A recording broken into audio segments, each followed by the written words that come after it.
Oke, start record.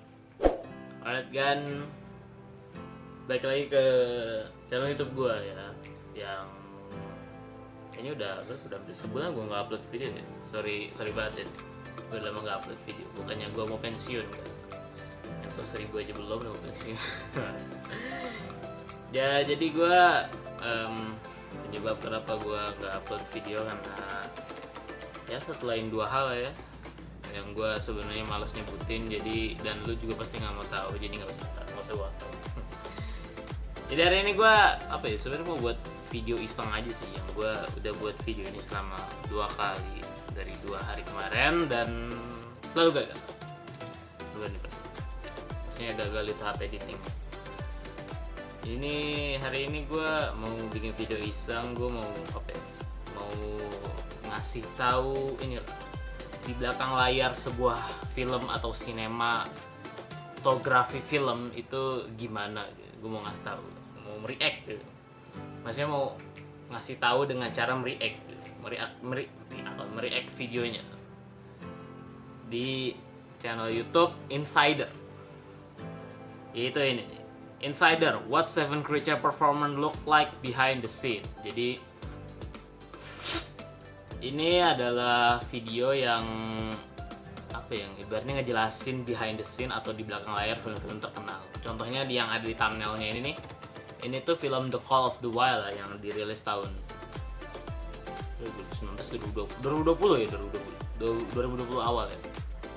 Jadi di film ini tuh nyeritain tentang anjing, tapi anjingnya itu di belakang layarnya diperani manusia. Jadi bakal kayak gimana behind the scene atau di belakang layarnya. Kita langsung aja video. Any popular films today?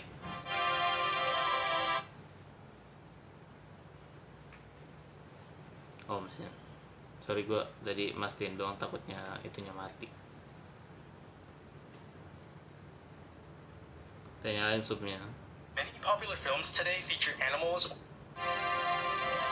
Many popular films Banyak today film feature animals populer or sekarang otherworldly creatures as a main character. Tuh, Behind these lifelike performances tuh is a real dari human act of cuma bringing green screen authenticity to jadi these creatures that orang, CGI jadi can't replicate. These gajah. actors bring a specific physicality to a character and on set give Terus a ini real make performance up. that other Ini di actors film can ini ya. react to in real time. Apa That namanya? performance then Sorry. becomes the framework that post-production Ini Star builds a Wars. fuller character around.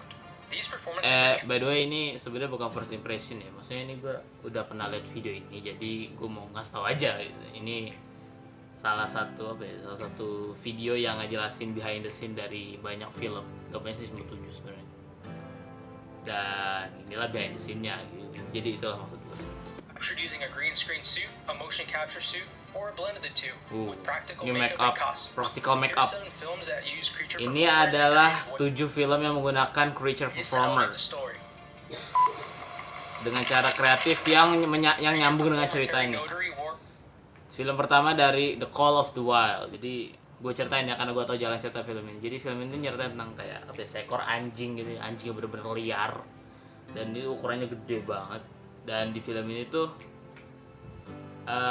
gue awalnya ya gue mikirnya itu behind the scene-nya itu anjing beneran, anjing yang dilatih gitu. Tapi ternyata hewan. Tapi ternyata itu orang. Dan yang meranin Terry Notary. Ini yang meraninnya. Ini lihat ya. Ini behind the scene-nya nih. Di belakang layarnya. Orang pakai kostum gak jelas. Di film The Call of the Wild. Tuh, ini di belakang layarnya. Pas masuk filmnya. Aneh gak? gue juga gak nyangka sih, maksudnya. Gue pas awal liat film ini gue mikir, ini mungkin anjing beneran. Cuma mungkin pakai diedit segala macam rupa jadi anjingnya ini kelihatan lebih gede. Tapi ternyata orang. Itu yang sesuatu yang di luar nalar ya, untuk beberapa orang. Gue juga rada kaget sih kalau ternyata behind the scene-nya itu ternyata orang. Tapi gue udah tahu ini sebenarnya. Karena gue udah bilang gue udah bikin video ini 2 hari kemarin dan selalu gagal, jadi ini udah yang ketiga. As a creature actor, Notary was more than just a stand-in. He Tuh. often conferred with the director. Gila bisa sedetail itu gitu. Padahal itu asli cuma tuh Asalnya cuma orang yang To train for the pakai role, Notary filmed the movements of his own dogs Tuh, and watched the footage gila in nggak slow sih? motion Ini to lihat ya. understand how and other actors working through shots Tuh. and scenes with Ini them. tuh asli gini doang tuh. Ini orang yang pakai kostum gak jelas ini dia jadi anjingnya. Namanya Terry Notary ya. Ini apa nama aktornya? Ini dia yang jadi anjingnya. To train for the role, Tuh. Notary filmed the movements of his own Pas dogs. masuk film jadi bener-bener anjing itu, jadi bener-bener hewan anjing, bukan anjing kan maksudnya. Jadi bener-bener hewan anjing itu bisa sedetail itu, gue nggak paham gitu. Editannya itu berapa tahap, berapa lama, berapa jam, gue nggak paham gitu. Tapi apa itu sesuatu yang unexpected. And watch the footage in slow motion to understand how Tuh, they walk. aslinya itu cuma orang pakai kostum gak jelas doang. Praised Notary's work, saying it was important to have someone to participate emotionally with on Pas screen. masuk film jadi anjing. Gila. Dumbo. For Ini Disney's film live Disney. action Dumbo remake, the beloved baby elephant Nah. was completely in CGI. But to get believable character movements and emotion, creature performer Ed Ed Asman wore wore a special specialized screen suit to that capture authentic movements. and interactions with fellow actors. Oh. And for certain shots, Jadi dia ada adegan di film itu, ada adegan gajah jatuh ya, dan ternyata gajahnya itu sebenarnya cuma orang pakai green screen, pakai baju green screen gitu. Baju green screen itu baju yang sepenuhnya hijau gitu. Dan ternyata di balik anak gajah di film itu ternyata itu cuma orang yang pakai baju green screen. a stunt performer stepped in. Tuh. Sebenarnya itu cuma orang pakai baju green screen. Tuh, ini kan green screen nih. Orang pakai baju green screen. Tuh kan orang pakai baju green screen kan aslinya. Pas masuk film jadi gajah. So movements had to be a bit less confident and more sporadic. Gue nggak bisa nyeritain ceritanya, soalnya gue nggak pernah nonton kalau First, Dumbo. a performance suit that looks like the character for actors to interact with. Then there was the bare bones Oh, ini ada kostum yang setengah apa sih namanya itu? Kostum gajah yang rada mirip semut gitu ya. man costume used when Dumbo was running or walking around. Since Osmond's head Oh, was jadi pointed kostum yang tadi tuh digunain buat si karakter Dumbo atau gajah yang ada di filmnya itu buat lari. Gitu. down, a camera was mounted on the top of his head so he could Oh, terus kameranya juga ditaruh di bolongan kecil yang ada di bagian bajunya. Jadi si aktor itu bisa ngelihat pas jalan. see where he was going. Solo Star Wars Story. In some instances, a more well-known actor will do their own creature performances. Fleabag star Phoebe Waller-Bridge did her on-set performance as L337, wearing a modified robot suit that was part practical Ya and ampun, part green maaf tadi temen gua. screen suit. As a Tuh, uniquely lihat. funny performer, Aslinya tuh kan di filmnya robot ya. Aslinya tuh cuma orang pakai kostum gak jelas, kostum green screen gitu. Dino berisik lu. Pakai kostum green screen gitu. Dan dengan tambahan pernak-pernik robot, tapi pas masuk film beneran jadi robot itu hanya orang-orang sinema yang tahu. it needed to be Waller-Bridge on set alongside Donald Glover, who played Lando, Tuh, to capture aslinya the tuh gitu right tuh. chemistry Tuh, cuma orang pakai baju green screen dengan tambahan pernak-pernik robot. between the two characters. Pas masuk film jadi the real robot. Her L337 performance was modified in post-production to look more like a robot, but kept the same physicality Waller-Bridge performed on set. Planet of the Apes. Gue udah nonton. Dozens of Seru creature sih. performers, including Andy Serkis and Andy Terry Serkis, Terry Notary. Ada Terry Notary juga nih yang jadi anjing di film tadi, film pertama, In the Call of the Wild. Finding a way to deliver believable ape performances led production to Weta Studios. Using new technology at the time, 2011's Rise of the Planet of the Apes became the first production to do motion capture in a live-action Sorry, gue jadi nggak fokus. ape performances led production to Weta Studios. Using new technology at the time, Menggunakan teknologi baru di waktu itu, 2011's 2011 Rise of the Planet of the Apes atau film pertamanya trilogi Planet of the Apes. Rise of the Planet of the Apes became the first production to do motion capture in a live-action setting. Tuh, Then in 2014's gila Dawn of bisa the jadi Planet of the bener-bener Apes, kerak they gitu. set up over 50 Nih ya, motion- nih ya Allah Dino. Maaf, masih. Temen gue ngechat. Ini lihat nih, ini before and afternya. Before editing, after editing. Gila gak sih? Ih, masih apa ya? Masih sesuatu yang sulit dipercaya gitu ini. ini asli nggak sih gitu. Tapi ya emang ini emang palsu, cuma gue masih penasaran gitu, maksudnya tahap editingnya, detail editingnya itu berapa lama, itu gue penasaran sebenarnya. Makanya mungkin salah satu penyebab gue pengen jadi sutradara sih, biar gue pengen tahu. Nah ini namanya Andy Serkis ya sebenarnya, nama aktornya Andy Serkis yang di sebelah kiri. Sebelah kanan ini dia kera, namanya itu Caesar. Dan yang meranin itu si Andy Serkis. Nah aslinya tuh gini, jadi si aktornya itu cuma pakai kostum gak jelas pas selama syuting, tapi pas masuk bagian editing dan pas perilisan film, maksudnya pas filmnya rilis gitu, di dalam filmnya tuh dia bener-bener jadi monyet. Bukan monyet, apa, kera, sorry. Beda ya, monyet kera itu beda.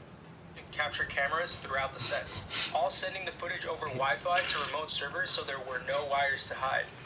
Then in War of the Planet of the Apes, they pushed it even further by shooting motion capture in the snow. But creature performers walking on crutches instead of hands and having different gaits than real apes meant entire paths and footprint patterns had to be digitally recreated. Oh, editannya gitu. Kayak ada 3 tahapan gitu. Speaking of actor chemistry, Dan Stevens, who played the Beast in the Disney live-action remake of Beauty and the Beast, wore a Beast mocap suit to act ini Beauty and alongside the Emma Beast. Watson. Kalau pasti tadi saya tahu. Proper height and weighed over 40 pounds. Stevens noted that the suit was particularly difficult. Jadi Dan Stevens yang merani karakter Beast di film live action Beauty and the Beast itu pakai kostum yang beratnya itu hampir 40 pound atau 40 kg. Mocap suit to act alongside Emma Watson. It included stills to the proper height and weighed over 40 pounds. Dan berat Stevens noted that 40 pound. particularly difficult to act in during the waltzing scene and Iyalah, said he feels jelas. lucky he didn't lose his balance and fall onto Watson. Not all Scary creature Stories Still in the performers are Dark. used as only a framework for Kalau ini CGI. make up ya, lebih In ke the make up instance of dibanding Scary creature Stories to Tell performer. in the Dark, creature Tuh, performers make Javier up dong. Botet, Troy James, and Mark Steger all Mark wore Steger. practical costumes that incorporated their specific body types and movements to bring the iconic monsters to life.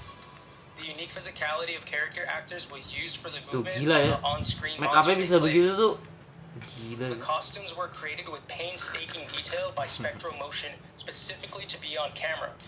Botet's costume even incorporated biar a jempolnya slight hilang pakai suit green element screen. for his character's big toe to be removed in post. Tuh.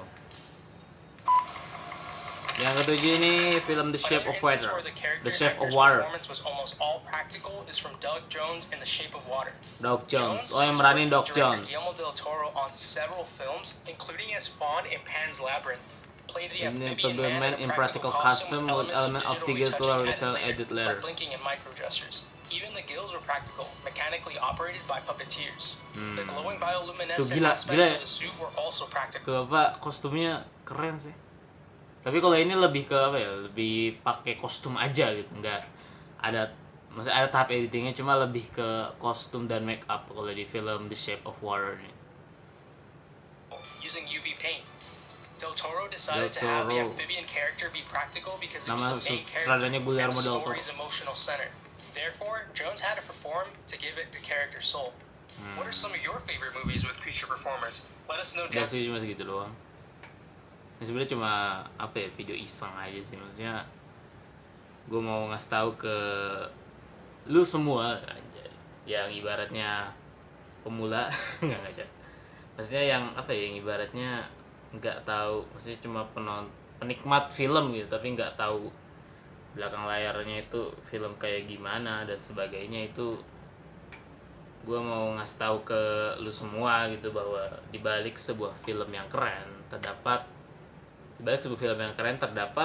depends on your perspective. Dibalik sebuah film yang keren terdapat depends on your perspective. Artinya dibalik sebuah film yang keren tergantung perspektif lu. Lu mau menilai itu dari mananya gitu. Dibalik sebuah film yang keren itu, entah itu aktornya yang hampir mati, sutradaranya yang stres karena buat alur cerita, buat skrip nggak sih, bukan sutradara. Dan gue mau ngasih tahu itu ke yang nonton video ini gitu, benar-benar ada bahwa di balik film yang keren terdapat intinya pengorbanan yang banyak, udah itu aja. Dan jujur gue juga pas pertama kali tahu, gue kayak rada kaget juga sebenarnya dengan visual effect yang perfect gitu. Gue dulunya ya. Dulunya ada naga nyembur gitu, gue mikir itu beneran gitu. Dulu karena saking perfect kayak itu, tapi sekarang ya gue tahu lah itu cuma CGI. Dan jadi mungkin segitu aja lah video iseng gue kali ini. Gue cuma mau ngasih tahu belakang layar film-film terkenal itu gimana. So thank you so much for watching. Saya like, subscribe, karepmu.